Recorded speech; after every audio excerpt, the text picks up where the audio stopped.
अस्सलामु अलैकुम वरहमतुल्लाहि वबरकातुह। सवाल ये पूछा गया है कि वो नमाज़ें जिनमें क़िरात को आहिस्ता आवाज़ से पढ़ने का करने का हुक्म है, उन नमाज़ों में अगर इमाम या मुनफरिद ऊंची आवाज़ से बुलंद आवाज़ से क़िरात कर ले तो उसकी नमाज का क्या हुक्म है?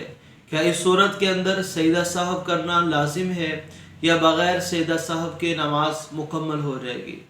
आम तौर पर इमाम से भी ये गलती हो जाती है कि बाज़ दफ़ा परेशानी में, किसी फ़िक्र में, सोच में होता है, वो ज़ोहर की नमाज शुरू करता है, बुलंद आवाज़ से क़िरात करना शुरू कर देता है, असर की नमाज शुरू करता है, बुलंद आवाज़ से क़िरात शुरू कर देता है।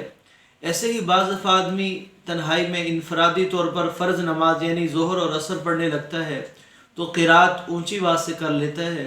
तो इस तरह की नमाज का क्या हुक्म है? देखिए, ज़ोहर और असर की नमाज, इसमें क़िरात का आहिस्ता आवाज़ से करना वाजिब है।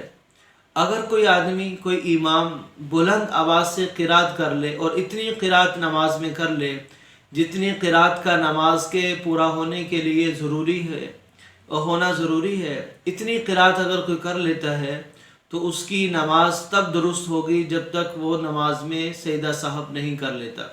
सजदा साहब कर लेगा तो उसकी नमाज मुकम्मल है। अगर उसने सजदा साहब नहीं किया और नमाज मुकम्मल कर ली और उसने बुलंद आवाज़ से क़िरात भी कर ली थी तो इसकी नमाज फासद हो जाएगी, पीछे पढ़ने वालों की नमाज भी फासद हो जाएगी। हाँ, अगर नमाज के अंदर सजदा साहब कर लेता है, इसने क़िरात कर ली जितनी फ़र्ज़ क़िरात है, करने के बाद इसने सजदा साहब भी कर लिया तो अब इसकी नमाज दुरुस्त हो जाएगी। हाँ, अगर किसी इमाम ने इतनी मिक़दार पढ़ी कि जो मिक़दार नमाज की फ़र्ज़ियत के लिए काफ़ी ना हो, यानी क़िरात जो फ़र्ज़ है, जितना कुरान पाक पढ़ना नमाज में फ़र्ज़ है, इसने इतना नहीं पढ़ा बल्कि चंद अल्फाज ऊंची आवाज़ से कह दिए, उसके लिए सजदा साहब करने की ज़रूरत नहीं, बग़ैर सजदा साहब के नमाज मुकम्मल हो जाएगी। ये हुक्म इमाम के साथ ख़ास था कि ज़ोहर असर की नमाज अगर किसी ने वहाँ पर क़िरात बुलंद आवाज़ से कर ली और इतनी क़िरात कर ली जितना नमाज के लिए होना ज़रूरी है तो सजदा साहब के साथ नमाज दुरुस्त होगी, बग़ैर सजदा साहब के नमाज दुरुस्त नहीं होगी। अब आते हैं कि अगर किसी ने तन्हाई में इनफरादी तौर पर ज़ोहर असर के फ़र्ज़ पढ़े, मर्द भी हो सकता है और ख़वातीन तो वैसे ही अलग घर में नमाज़ पढ़ती हैं, तो वो अगर नमाज के अंदर अल्फाज को बुलंद आवाज़ से पढ़ लेती हैं या पढ़ लेते हैं, उनके लिए क्या हुक्म है?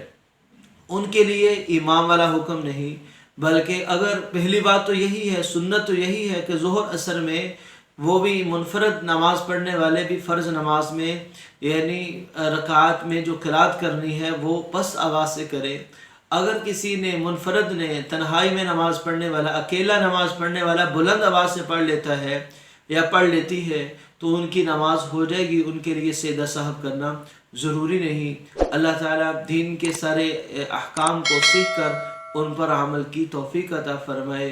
व आखिर दावाना अनिल हम्दुलिल्लाहि रब्बिल आलमीन।